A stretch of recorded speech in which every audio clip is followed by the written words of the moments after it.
Oke, nah bismillah ya, kita akan mulai materinya. Nanti materinya nanti di-share ya oleh panitia, boleh di PDF-nya boleh dibagi. Kalau saya mah bebas-bebas aja, mau kalau materi mau dicatut kayak mau dimodifikasi, saya bahagia aja. Karena sudah sering terjadi seperti itu ya, misalnya silakan saja. Karena itu selama kebermanfaatan, saya jariahkan semuanya. Yang ada uangnya, royaltinya pun disedekahin, apalagi yang kita buat gratis ya, boleh aja pakai. Karena Allah nggak pernah keliru untuk memberi rezeki ya, seperti itu. Nah, definisi nanti kita akan ngebahas definisi fikih apa, klasik apa, kontemporer apa, kemudian sejarahnya bagaimana, timeline history-nya, periodisasinya bagaimana, kemudian komparasinya apa sih yang diksi atau misalnya distingsi atau perbedaan utama dari fikih klasik dan kontemporernya, dan terakhir saya berikan contoh aplikasi penerapan fikih kontemporer dalam fatwa DSN MUI. Saya ambil salah satu fatwa saya. Bismillah ya, siap. Nanti ada pertanyaan dari sini yang kita ambil gitu ya. Siap-siap saja Bapak Ibu. Nah, ini inspirasi. Kenapa saya mau belajar fikih dan belajar ekonomi syariah? Ketika saya pelajari, dan saya dulu mungkin tadi Fanasikin juga menyebutkan, dulu saya itu aktivis Fahmil Quran ya. Aktivis Fahmil Quran, atlet Fahmil Quran. Saya sebelum menyebutnya atlet gitu. Musabek gitu ya, orang yang suka ikut lomba gitu dulu, karena untuk menyambung hidup salah satunya. Nah, tapi secara tidak sengaja, karena fahmil Quran itu harus menghafal ayat-ayat, begitu kan? Misalnya ayat tentang zina, oh Al-Isra 32 gitu kan. Ayat tentang riba, oh Al-Baqarah 275, 276. Ayat tentang poligami, An-Nisa ayat 3, Bapak-bapak pasti paling hafal kalau ini. Kemudian ayat tentang keutamaan orang berilmu, Al-Mujadalah ayat 11 gitu. Itu kan dalil-dalil populer ya. Kalau nggak kenal mungkin diragukan gitu ya, siswa madrasahnya. Kalau saya dulu siswa madrasah. Nah, saya menemukan ada pertanyaan waktu itu difahami dan sering diulang. Nomor berapa, surat apa, ayat berapa dalam Al-Quran gitu ya, yang merupakan ayat terpanjang. Nah, jawabannya kan Al-Baqarah 282. Kalau Bapak Ibu ngecek Al-Quran yang edisi 15 baris, itu satu halaman penuh ayatnya. Ya. Auzubillahiminasyaitonirrajim. Bismillahirrahmanirrahim. Ya ayyuhallazina amanu idza tadayantum bidainin ila ajalin musamman faktubu. Dan seterusnya. Dan seterusnya. Ayatnya panjang banget. Itu tentang etika atau prinsip transaksi dan prinsip akuntansi dan prinsip penulisan transaksi atau muamalah. Ayat terpanjang di Al-Quran bicara tentang muamalah. Bicara tentang muamalah. Jadi bagi saya anggap Allah ini sebenarnya mengajarkan kepada kaum muslim untuk belajari muamalah. Ayat terpanjangnya tentang muamalah gitu. Kenapa? Karena banyak yang keliru dalam muamalah kita. Maka wajib mempelajari ini. Dan kalau Bapak, nah ini kajian setahun belakangan. Jadi saya itu ngajar santri kebetulan. Setiap minggu itu saya punya ngebahas beberapa ayat gitu, ngebahas berapa ayat. Dan di tahun kemarin yang dibahas itu Al-Baqarah 260 sampai 283. Apa yang menarik, apa yang menjadi hikmah bagi saya? Ayat 260 sampai 271 sampai 274 itu bicara tentang sedekah dan keutamaannya. Boleh cek nanti ya. Dari masalul ladzina yunfiquna amwalahum fisabilillah kamasali habbatin ambatat sab'a sanabila dan seterusnya. Itu 261 sampai 274 itu bicara sedekah. Sedekah dan keutamaannya, kemudian apa yang bisa membatalkan pahala sedekah, apa yang bisa melipat gandakan sedekah, apa kaitannya sedekah dengan diberinya hikmah oleh Allah, itu silakan dibaca oleh Bapak Ibu. Karena saya yakin Bapak Ibu punya basic skill dalam memahami Al-Quran. Kalau guru fikih usul fikih saya yakin sudah lebih dari saya pemahamannya. Silakan dikaji. 261 sampai 274 itu bicara tentang sedekah dan keutamaannya. Baru di 275 sampai 281 Allah itu menegaskan bahaya riba gitu ya. Diawali dengan orang-orang yang orang-orang yang memakan riba, dia tidak berdiri kecuali berdiri seperti kesurupan setan dan seterusnya. Itu dibahas kan. Agak galak memang kalau 275 itu. Kemudian 276 baru wa halallahul bai'a wa harramar riba. Jelas di situ. Halal jual beli, riba haram. Kenapa? Karena mereka bilang innamal bai'a mithlu riba. Orang jahiliyah mengatakan jual beli juga seperti riba, padahal beda. Apa yang membedakan akadnya? Nah, ini yang dibahas di situ. Kemudian di ayat 282 dan 283 itu bicara tentang muamalah atau transaksi, kewajiban mempelajari ilmu tentang muamalah.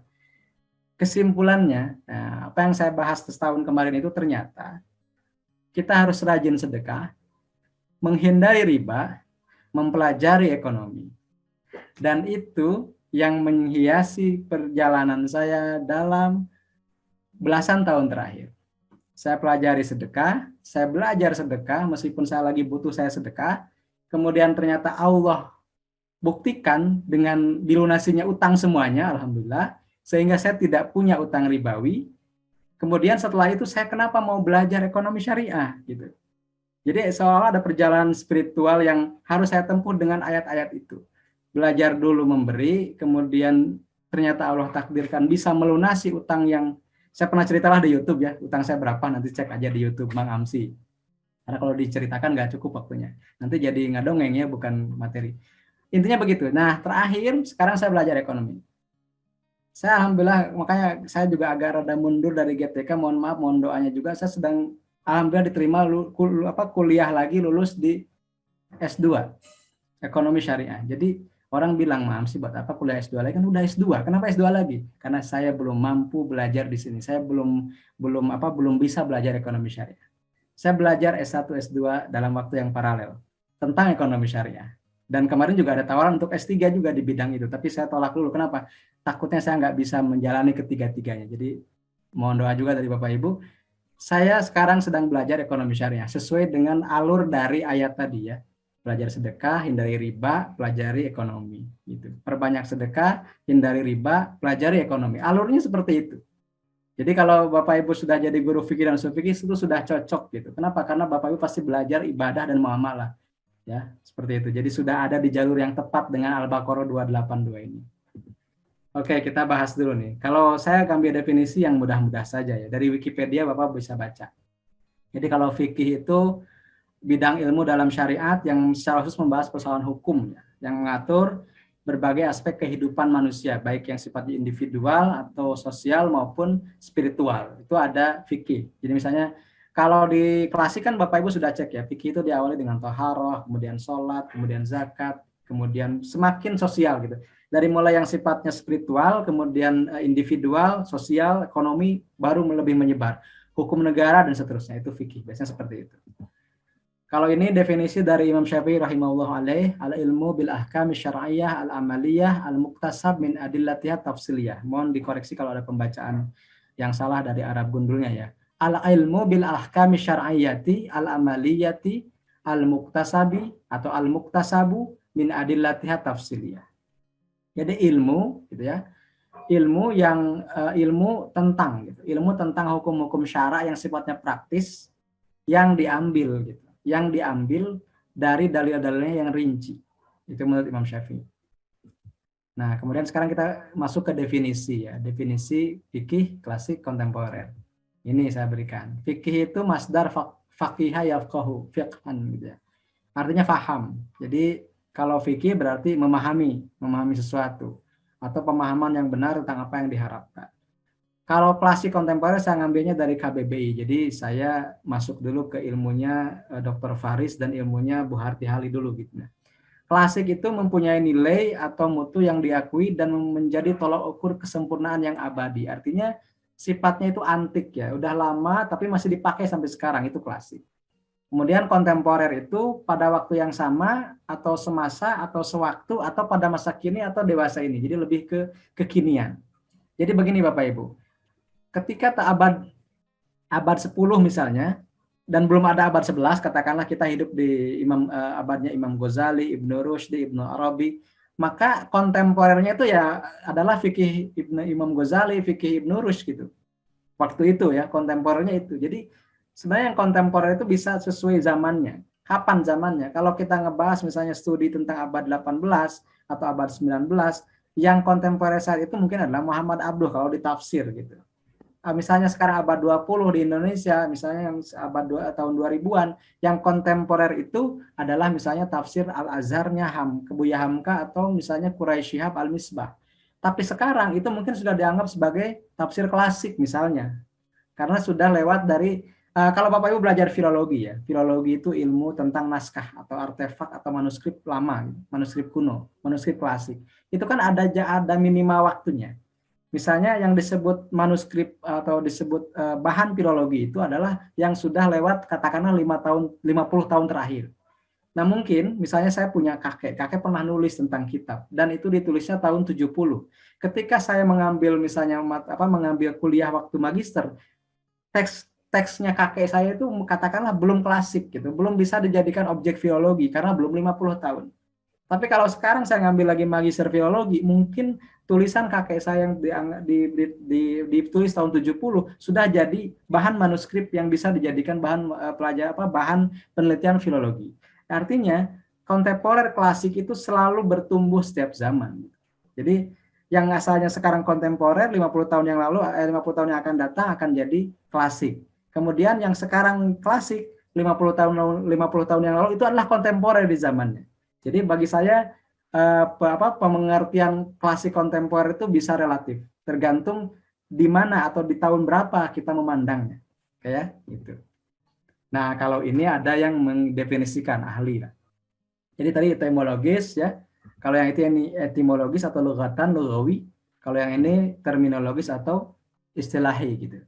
Nah yang klasik itu apa sih fikih klasik? Fikih klasik itu ilmu hukum yang berkembang pada periode kenabian dan masa-masa setelahnya itu, yang muncul tidak sekedar untuk memenuhi kebutuhan masyarakat di zamannya, tapi juga menyiapkan warisan berharga untuk membangun hukum di masa depan. Nah ini istilah dari beberapa pendapat dari ulama atau dari ahli di bidang fikih. Kalau kontemporer, itu adalah pemikiran fikih yang berkembang di masa kini atau di masa kekinian, dengan acuan bagaimana tanggapan dan metodologi hukum Islam dalam memberikan jawaban terhadap masalah-masalah kekinian. Jadi yang namanya kontemporer itu sifatnya responsif. Ya, kalau yang namanya klasik sifatnya preventif, gitu kalau saya istilahkan ya. Kalau fikih klasik itu lebih preventif. Bagaimana kalau ke depan? Makanya kan kalau di kitab-kitab klasik itu kita bagaimana jika gitu. Bagaimana jika ditemukan seperti ini? Mungkin kejadiannya belum ada, tapi para ulama dulu itu sudah mengandaikan kalau seperti ini bagaimana ya. Nah, itu. Coba Bapak Ibu mungkin bisa ditelaah kitabnya Bidayatul Mujtahid wa Nihayatul Muqtasidnya Ibnu Rushd. Itu kan selalu ada pertanyaan menggelitik gitu. Kalau misalnya seperti ini bagaimana? Padahal mungkin waktu itu belum terjadi, tapi sekarang mungkin sudah terjadi atau belum terjadi tapi akan terjadi. Nah, itulah yang sifatnya klasik itu menyiapkan metodologi, kerangka berpikir, theoretical framework supaya kita ke depan bagaimana. Kalau misalnya terjadi ini bagaimana? Nah, kalau yang kontemporer itu responsif saja. Misalnya sekarang ada investasi di reksadana, bagaimana fatwanya? Ada misalnya dikaitkan dengan apa, dengan apa. Ternyata sekarang lagi rame kripto, bagaimana memandang kripto? Nah itu juga akhirnya ada fatwa kontemporer dalam hal-hal yang sifatnya kekinian. Dan hal-hal lain yang sifatnya ibadah juga mungkin. Nah misalnya kemarin, gimana sholat ketika zaman COVID? Itu kan butuh metodologi berpikir, fikih kontemporer seperti apa. Nah sekarang sejarahnya. Jadi sejarahnya itu kalau kita bagi menurut beberapa pendapat ulama ya, itu ada yang namanya masa Nabi, kemudian ada masa sahabat ya, kemudian ada masa imam mujtahid, ada masa taklid dan masa reformulasi. Itu istilah mereka. Kalau masa Nabi, Bapak Ibu sudah mengenal ini diawali dengan kerasulan Rasulullah SAW dan wafatnya di 11 Hijriah atau 632 Masehi. Jadi ketika masa Nabi itu yang namanya syari' ya atau pembuat hukum itu hak prerogatif Rasulullah gitu ya. Dan sumber hukumnya waktu itu adalah Al-Qur'an dan Sunnah Nabi.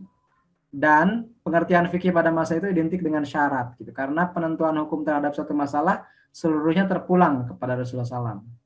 Nah, periode awal ini juga ada yang membaginya menjadi periode Mekah dan periode Madinah. Periode Mekah itu kan 13 tahun dan periode Madinah 10 tahun. Dan kalau kita kaji lebih mendalam dari ulumul Quran misalnya, 13 tahun di Mekah, ayat-ayat Qurannya pun bicara tentang yang sifatnya ketauhidan, ibadah-ibadah mahdhah, ibadah-ibadah ritual, sholat, gitu, dan yang lainnya. Tapi ketika masuk ke Madinah 10 tahun terakhir, ayat-ayatnya bicara tentang hukum-hukum ekonomi, hukum-hukum sosial, hukum-hukum perang, hukum-hukum pemerintahan. Maka kalau Bapak Ibu mempelajari anatomi Al-Quran, kita tahu di Al-Quran itu ada Makkiyah Madaniyah. Betul ya? Ada Makkiyah Madaniyah. Di mana yang Makkiyah itu ada sekitar 86 surat. 86 surat. Nah yang 86 surat ini biasanya bicara tentang ketauhidan. Dan ayatnya pendek-pendek. Dan biasanya ya ayuhan nas kebanyakannya. Tapi ketika di Madinah, ayatnya panjang-panjang, termasuk Al-Baqarah. Jadi kalau kita mengkaji Al-Quran itu kan dari awal itu Al-Baqarah ya, Al-Fatihah, Al-Baqarah, Al-Imran. Kita langsung disuguhi ayat madaniyah gitu. Kita langsung disuguhi adanya relasi muslim dan non-muslim, adanya peperangan, adanya jihad, adanya hukum talak, adanya hukum pernikahan, adanya misalnya hukum ekonomi, karena itu sudah madaniyah gitu ya. Di Al-Baqarah lebih banyak ayat-ayat tentang ekonomi, tentang perceraian, tentang pernikahan. Di Ali Imran ada juga ayat-ayat tentang peperangan, misalnya perang Uhud di situ dan seterusnya. Sampai An-Nisa itu madaniyah. Maidah juga madaniyah. Jadi kita disuguhi 5 surat pertama itu dengan madaniyah. Jadi wajar kalau pas membaca langsung hukum-hukum gitu. Tapi kalau kita urut berdasarkan kronologis dari Al-Alaq, kemudian Al-Qalam, kemudian Al-Muzammil, kemudian Al-Mudathir, justru itu melihat apa namanya alur spiritualitas Rasulullah dan perjuangan dakwahnya gitu. Di Iqra nggak ada misalnya di situ perintah tentang perang, nggak ada kan. Kemudian di Muzammil juga misalnya bicaranya tentang ya di Al-Qalam bicara tentang kisah Nabi Yunus di akhirnya. Kemudian di Al-Muzammil juga bicara tentang bagaimana Rasulullah ketika awal-awal menerima wahyu gitu dan seterusnya ya. Jadi kalau Al-Quran dibaca secara sekarang, urutan surat sekarang, kita akan menemui hukum di awal. Tapi kalau kita membaca Al-Quran dengan kronologis wahyu, kita akan melihat perjalanan Rasulullah dengan metodologi dakwahnya. Saya pernah membuat penelitian waktu itu, bukan penelitian sih, pembacaannya terhadap satu karya yang unik. Karyanya ini membuat Quran sesuai kronologis. Dan uniknya Bapak Ibu, yang nulisnya bukan orang Muslim, tapi profesor di Swiss waktu itu. Jadi karena saya waktu itu kajiannya mau tentang bahasa Arab dari sisi korpus gitu, tapi nggak jadi karena resource-nya di kita masih jarang. Belum ramai saat itu, sekarang baru mulai ramai sih sebenarnya. Nah, karena resource-nya terbatas, akhirnya ya pindah haluan lah, saya pindah kajian. Tapi saya pernah menemukan itu. Ada Quran kronologis namanya. Quran kronologis ini diurutkan berdasarkan wahyu-wahyu. Di situ akan melihat, oh ketika Rasul menghadapi orang seperti ini, metodologinya seperti ini. Jadi lebih ke metodologi dakwah yang kita akhirnya dapatkan dari situ. Tapi kalau kita baca urutan Quran mushaf yang sekarang, itu langsung belajar hukum. Ya di Al-Baqarah langsung ada kategorisasi manusia, bertakwa, kafir, munafik gitu. Kan dari ayat 1 sampai 20 itu bicara tuh. Kalau mukmin seperti apa, kalau munafik seperti apa, kalau fasik seperti apa, kalau kafir seperti apa. Itu ada kategorisasi langsung di situ. Langsung kategorisasi jenis manusia. Oke ya. Yang pertama. Yang kedua itu masa sahabat. Kalau masa sahabat itu dari mulai Khulafaur Rasyidin sampai wafatnya Muawiyah bin Abi Sufyan. Karena setelah itu kan jadi dinasti ya. Jadi kerajaan gitu. Nah, kalau di sini ada namanya fatwa sahabi. Jadi ada ijtihad para sahabat. Karena apa? Karena memang ada satu masalah yang tidak ditemukan di nas Quran dan hadisnya. Akhirnya sebagian sahabat yang punya kemampuan untuk ijtihad itu berijtihad. Ya. Kemudian juga di zaman Umar misalnya, Umar bin Khattab radhiyallahu anhu itu ijtihad merupakan upaya yang luas dalam memecahkan berbagai persoalan hukum yang muncul di tengah masyarakat gitu. Karena semakin kompleks, kemudian pemeluk Islamnya kan bukan hanya di Saudi yang sekarang ya, bukan di Arab Saudi yang sekarang gitu. Tapi juga sudah mulai ke Syam, sudah mulai ke Mesir, sudah mulai ke Irak, sudah mulai ke Iran sekarang yang secara etnografis atau secara kesukuan, secara budaya juga berbeda. Maka muncul masalah-masalah baru dan di situ butuh ijtihad dari para sahabat.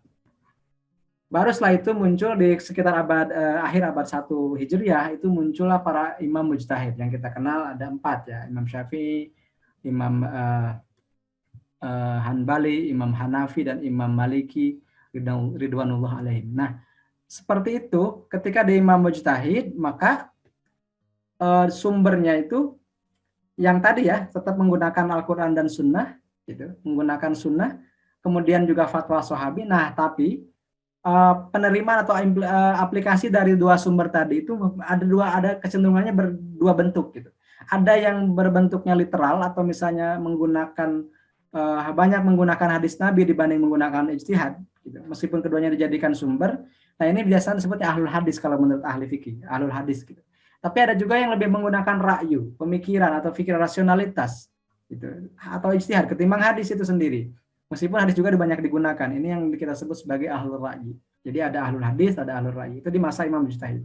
Setelah itu muncullah masa taklid. Taklid ini kegiatannya terbatas pada usaha pengembangan syarah saja atau perincian tafsir kitab-kitab fikih dari Imam Mujtahid yang terdahulu.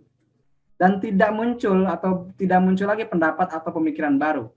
Jika pada masa Imam Mujtahid, fikih yang disusunnya itu berjalan secara praktis, kalau fikih di masa ini juga sudah kehilangan gitu daya aktualitas dengan aktualitas dengan masa waktu itunya, masa saat itu sudah mulai kehilangan relevansinya. Kenapa? Karena hanya menggunakan syarah-syarah dari kitab yang terdahulu, begitu katanya seperti itu. Nah, setelah itu muncullah masa reformasi fikih Islam. Jadi kalau kondisi kekinian mulai abad 13 Hijriah ada yang mengatakan seperti itu, ulama ini dibutuhkan untuk mereformulasi gitu. Karena apa yang terjadi di masyarakat sudah sangat kompleks. Akhirnya butuh nih bagaimana solusinya supaya kita bisa merespon perkembangan zaman gitu. Supaya perkembangan zaman ini ada panduannya secara syariat. Orang tidak lepas dari syariat. Maka harus ada konsep dari fikih itu sendiri menjawab bentuk tantangan zaman itu. Nah, sekarang kita masuk ke bagian ketiga, itu komparasi. Komparasi perbandingannya gimana sih? Nah ini, kalau saya simpulkan. Nanti Bapak Ibu boleh tambahkan, boleh kritisi, boleh koreksi kalau saya salah ya. Karena ini kan tadi ini hanya presentasi makalah di depan Bapak Ibu yang sudah lebih memahami tentang fikih tentunya.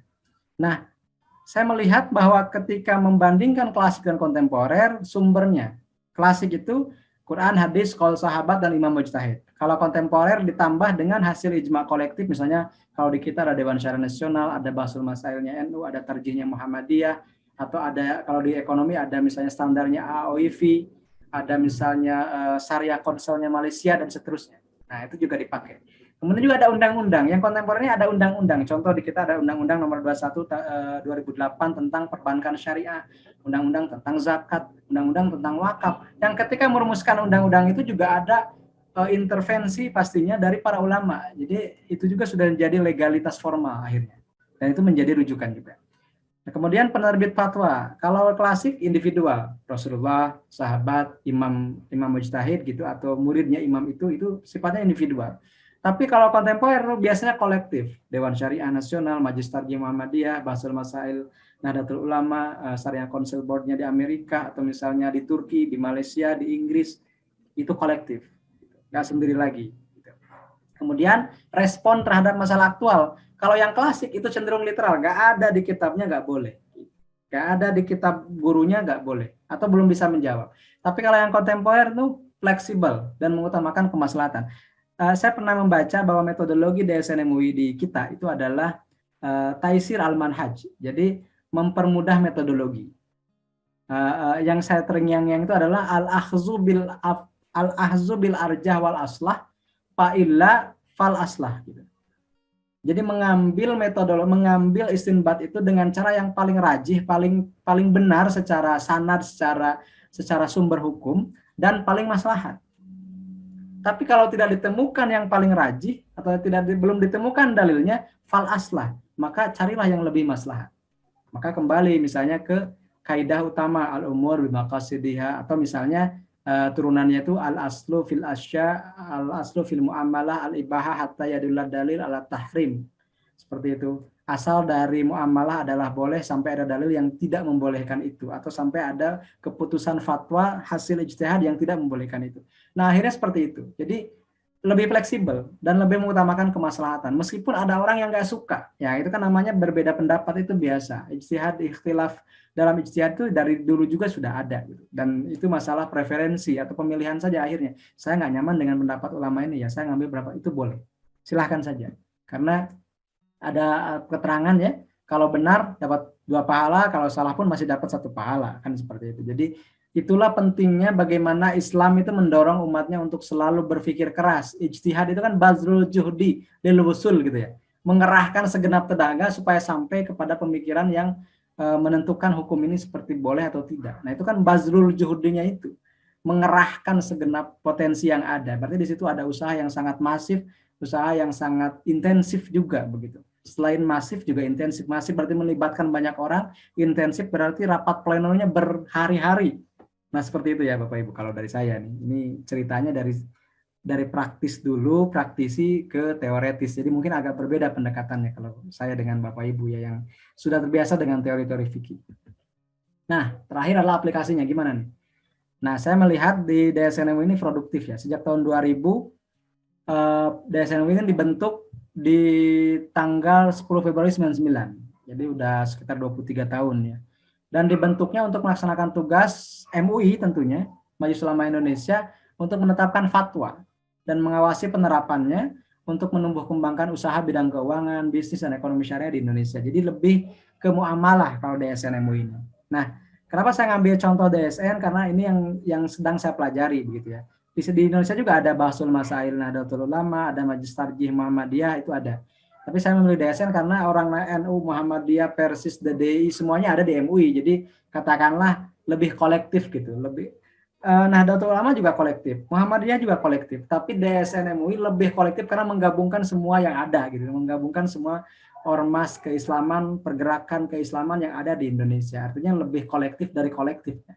Seperti itu.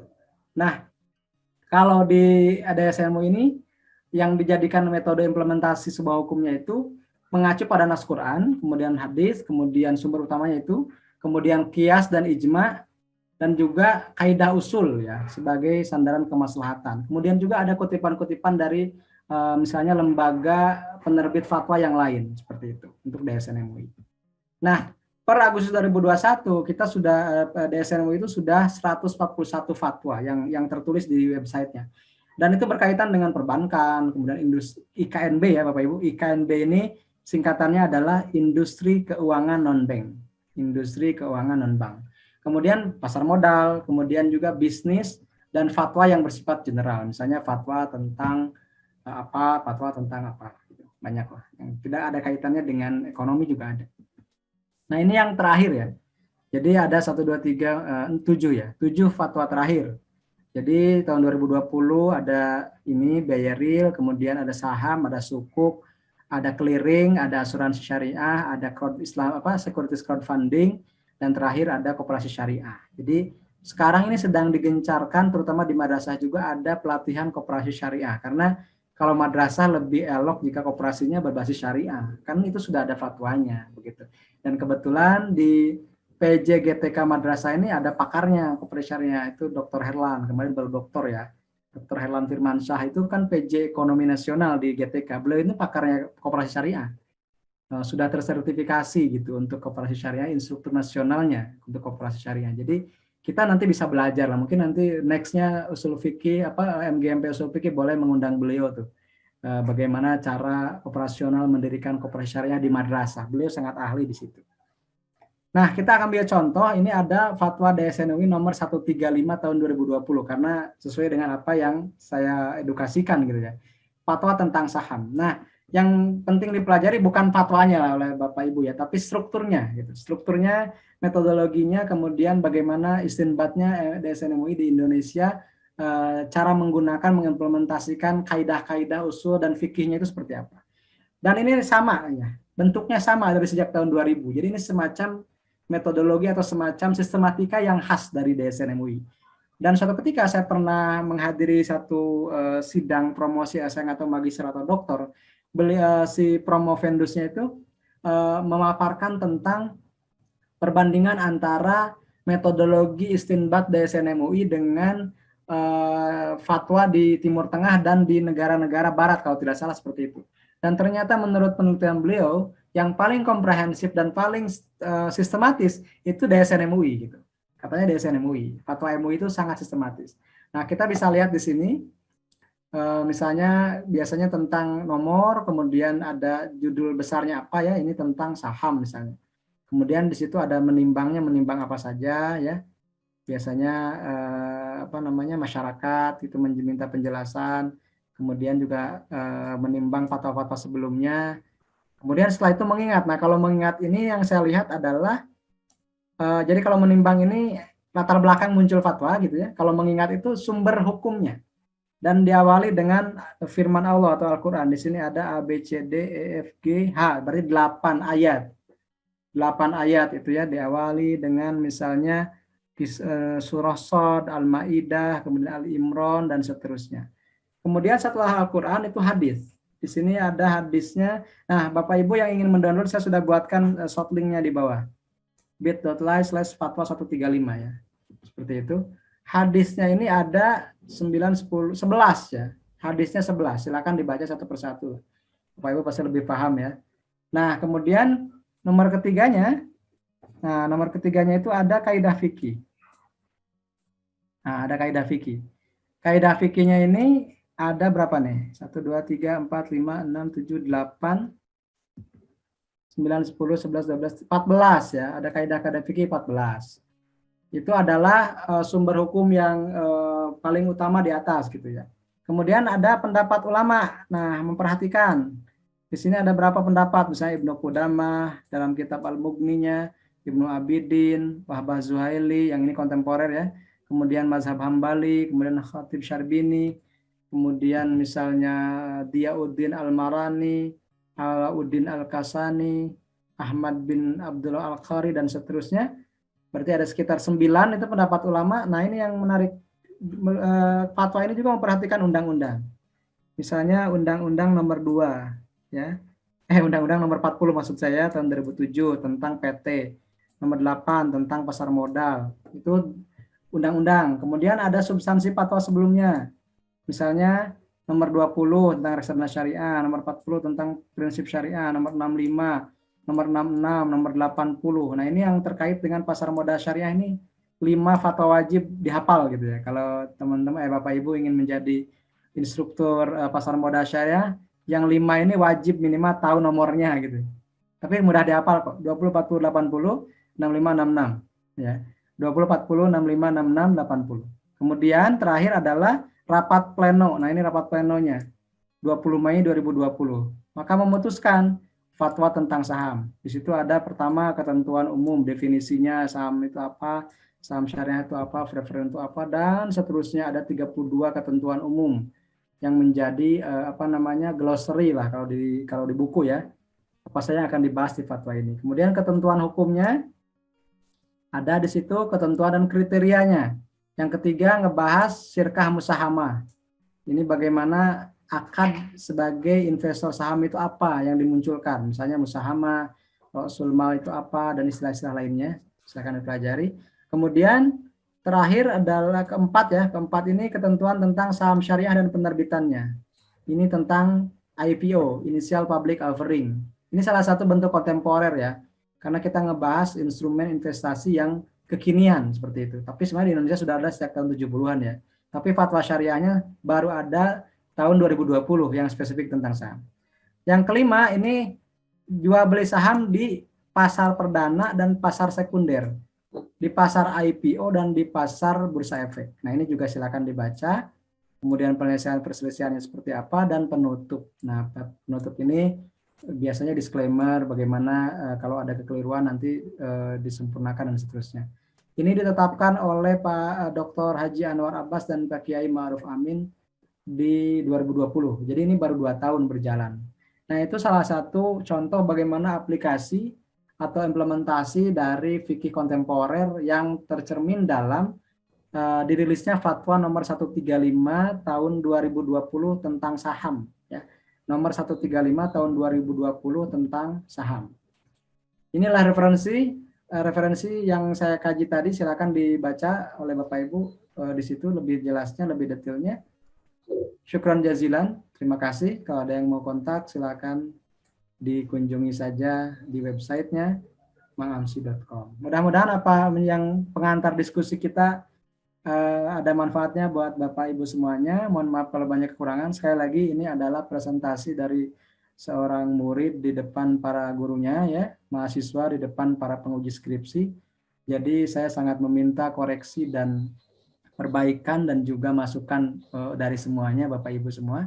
Mudah-mudahan apa yang di-share, dibagikan ada yang menjadi yang bermanfaat buat kita semua.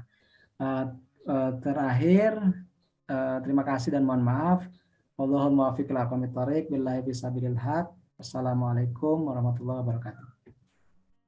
Waalaikumsalam warahmatullahi wabarakatuh.